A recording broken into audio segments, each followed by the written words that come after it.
What would you say has been your biggest challenge throughout your ballet career, and how did you overcome those challenges? That one of my biggest challenges would be my body image and my mental health again, with what it comes with. Ballet has a reputation for eating disorders. It's not a lie at all.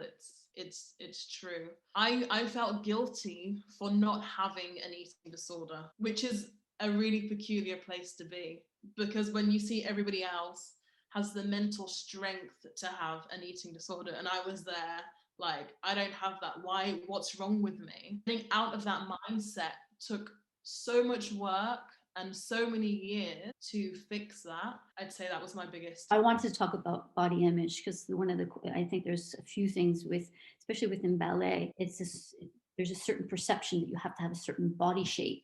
If you don't Yeah, have body shape, then you won't be able to make it.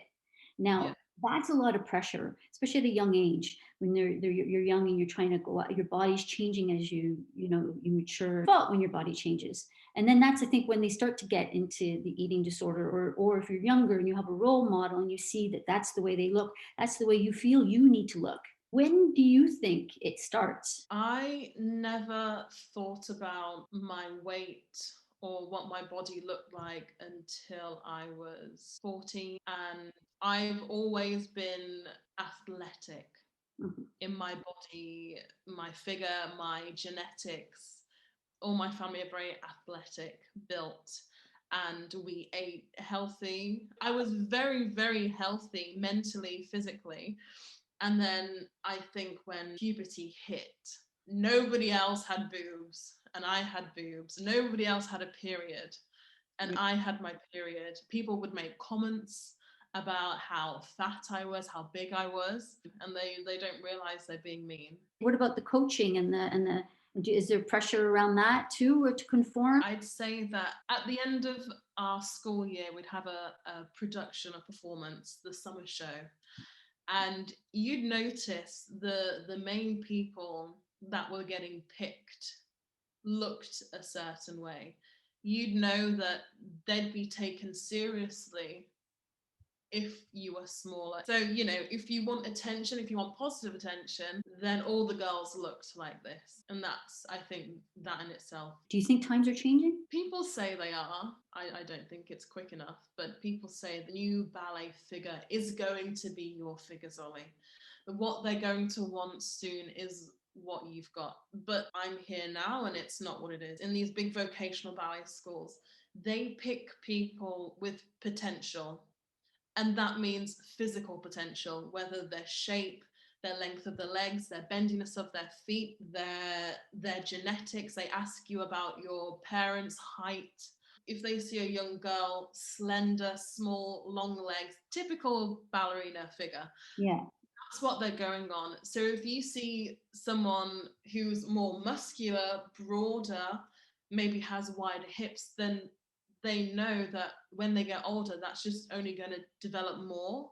Yeah. So definitely times are changing, and people are looking at more of a wider spread of people to take into schools, but it's a very slow process. Do you have any advice for young girls who want to pursue a career in ballet? I'd say your work ethic is probably more important than your talent. Have patience. Try and keep a healthy lifestyle mentally, physically. I know for a fact that the people who had eating disorders or got in a really bad mental state in my training, they are not dancing now. It Yeah. proves that to be healthy is what's going to allow you to keep going and to keep growing into the dancer that you can be when you're older. You're so inspirational to show that you can make it when you have that athletic body and you're strong, full of muscles, and it's not just one type to be able to make it. Talking about eating disorders, are you saying though, when you were 14 years old, you had potentially started to have an eating disorder, or were you saying, no, I'm not going to do that? At 14, I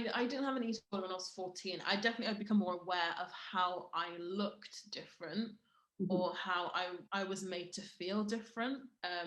That's my impression of looking back.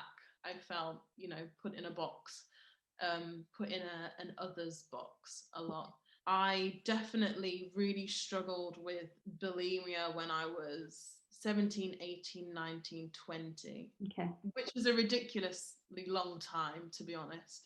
I don't think that necessarily goes away as such. I think it's like depression, because I really struggled with depression as well. You learn how to deal with these things. You Mhm. find what triggers you, you find what will keep you in a good mental state. Mhm. Yeah, I struggled for a good few years, but you can, if you're passionate about what you do, if you want to be good, then you can't have these things on the side. You have to put your health and yourself first. And so, and what's your diet like now? And not obviously you don't have. You're saying you don't have bulimia now, which is Yeah, yeah. eating and then vomiting. Actually was a using lots of laxatives with mine, which is horrendous as well. But yeah, there can be lots of different types, I guess, of bulimia. Any form of purging Yeah. and eating a lot.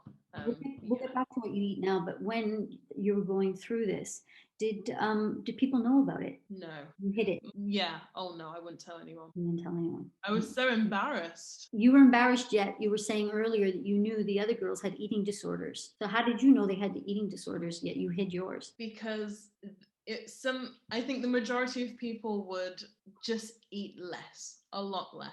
Okay. I couldn't seem to do that. I like food too much, and that is nothing to be ashamed of. That is such a normal human reaction. Food is there to be enjoyed and to help replenish our bodies.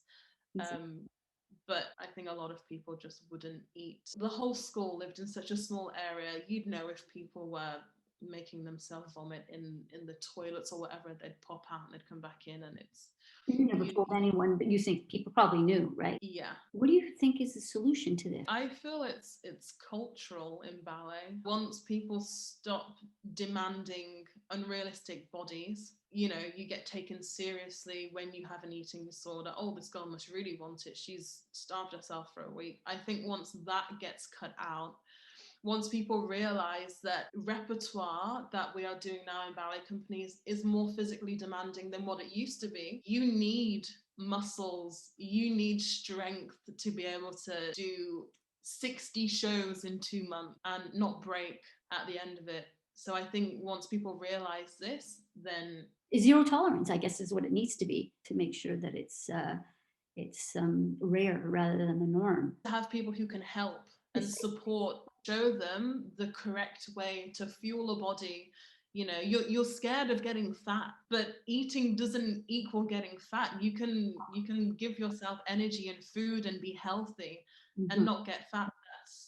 That's absolutely possible. Do you feel that there's enough role models out there like you? I think there's plenty. I think if you look in most ballet companies, you realize that to do such long days from 10 till 6:30, you can't do that on an empty system. It's not possible. So, okay, so why don't we talk about your food and what would a daily, when you were training like 6 to 8 hours, which I'm sure many young girls potentially even train like that. I like to fuel up in the morning with porridge. And throughout the day, I'd always have little snacks like fruit or crackers. I'd always like to have some sort of protein. So you can have eggs, Mhm. avocado on toast. Some people just have a small dinner from the night before. They just bring it in Yeah. their Tupperware. One thing that you have to be careful of is because you're doing so much exercise, you can't eat a huge meal at lunch. For myself, so my sugar levels don't get too low, Mhm. to space it out and have smaller snacks throughout the day, little energy